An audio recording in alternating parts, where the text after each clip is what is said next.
Hello everyone, welcome to my test. This is my fourth dessert test, apple tart tartin. I hope you enjoyed the video.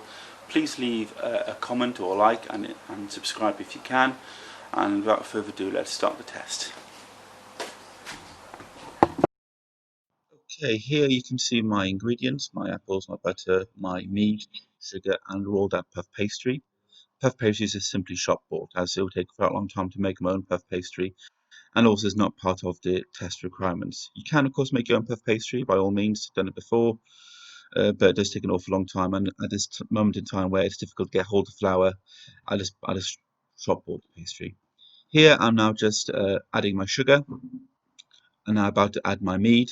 You could use Calvados. It does say that in the recipe in a link, but I didn't have any Calvados, so I decided to use mead, which I did have, and it gave quite a nice scent, nice taste of honey, about 14% proof. Of course, the alcohol does cook off. Now I'm just incorporating the sugar and meat together in the pan on a medium heat. Have to let it bubble and caramelize.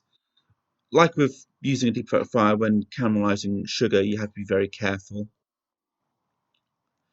Okay, I'm just going out of the screen here. I can still see the pan. I'm just going to the sink just to drain my apples of the water they were sitting in. The water had some lemon juice as well.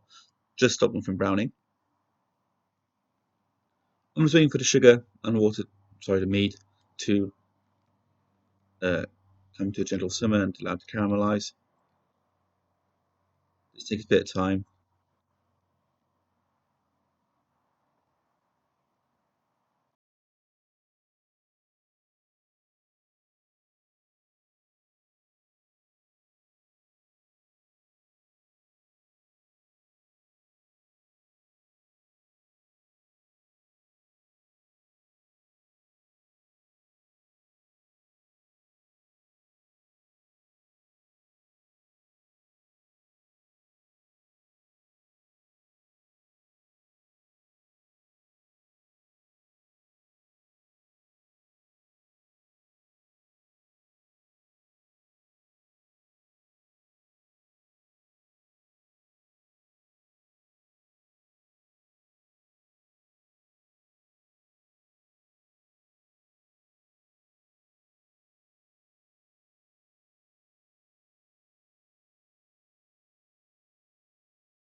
Okay, here the sugars and mead have become a nice little caramel, nice amber caramel. It's like a little syrup. I'm now just going to add my apples. I used raw Gala apples for this, as well as uh, Granny Smith apples as well. So you have a bit of mixture of sweet and a bit of tartness as well to the dessert, which I think is important for desserts like this, as there's a lot of sugar, so you don't want it to be too sweet. Here I'm just testing the sugar. You can see it's an amber color syrup, and so it's ready to have the apples added to them. For the apples, I've halved them, cored them.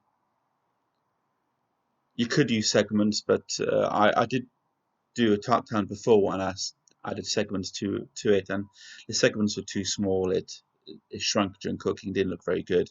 So I decided to, like in the recipe, just halve them, cut them in half, core them, had bulk to them, and so when during cooking they would not shrink to such a small size that it would not look presentable.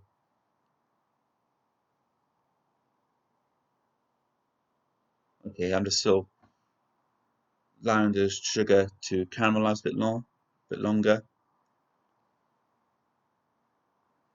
You don't want the sugar to be too pale, because if it's too pale then it won't look good. The final product will not look too good.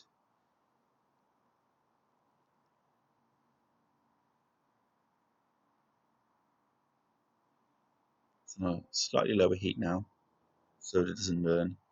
You don't want your caramel to burn. If it burns, it becomes bitter and you have to start again. Okay, now I'm about to add my apples. I'm using tongs. Let's see an example how they look. And I'm just adding them to the pan.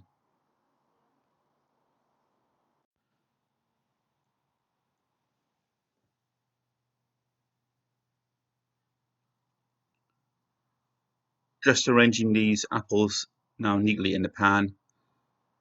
Yeah, it's a bit fiddly with the tongs. The apple was actually quite thick, so I got a fresh one. Once again, you have to be very careful when using caramel.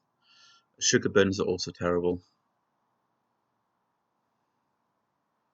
Just make sure you have enough in a pan. Don't overcrowd the pan, but you also have to remember that the apples will shrink a bit during cooking.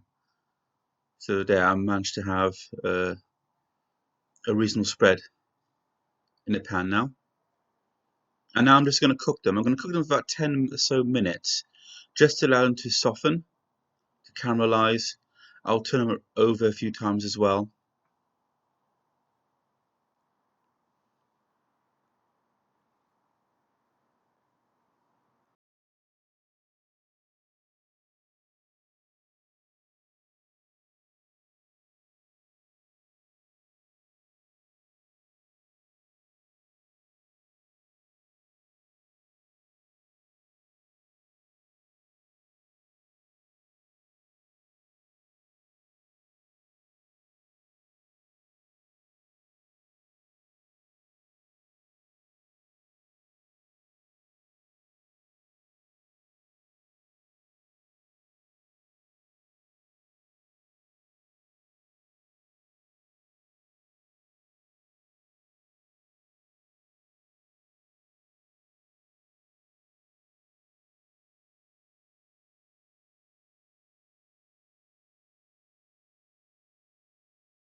Okay, here I am just adding my cubed butter to the pan just to enrich the sauce.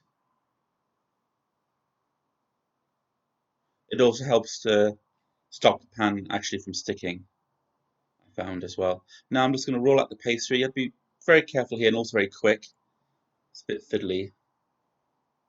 And then we're just going to, yeah, there we are. Just making sure the caramel is evenly distributed throughout the pan. Okay, now I'm just about to tuck in the pastry along the edges, right in. I'm actually at the moment I'm just going to use my paring knife just to get rid of some of the excess. Do make sure that this is on a low heat, if no heat at all, so you don't actually burn the pastry on the sides. And now I'm just going to tuck it right into the pan, right into the edges. First using my hands. Be very careful to burn yourself with the caramel.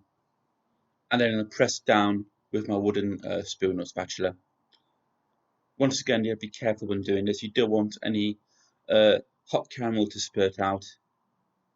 Most likely will go straight into your eye, so you don't want that to happen. Yeah, just putting in there, folding in. Make sure it's secure. You could egg wash the pastry. I decided not to egg wash the pastry. If you were to do that, the pastry would become too dark and actually could burn, as it looked like it did when I first did this tart tartin before. Now I'm just put it into the oven straight away. Okay, now it's ready. It's cooked for about 30 minutes at a temperature of 180 degrees. It's ready now. Now to work quickly, but also carefully. Just upturned it onto the plate, and there you have it. You have your tart tartin. Now with this tart tartin, it's important you have to let it cool. Now it's best served warm, but you need to allow the caramel to cool slightly, because if you cut into it now, what you'll find out is that the caramel will flood out and it will look messy on a plate. So let's let it cool. I'm just checking it over, make sure it's okay.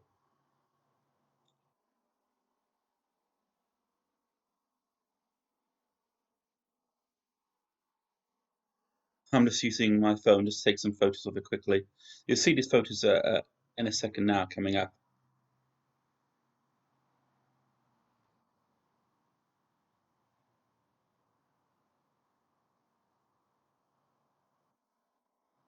And here you have it, the finished tart tatin. Just allowing it to cool.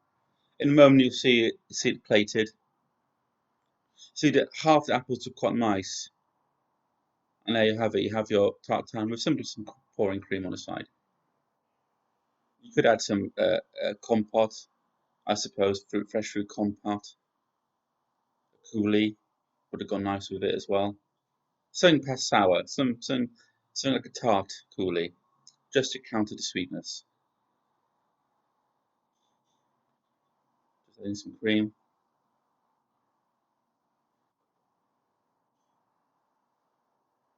We definitely need to work on the presentation more, and also definitely have a go at making the puff pastry when I have more time to do so, and also all the flour.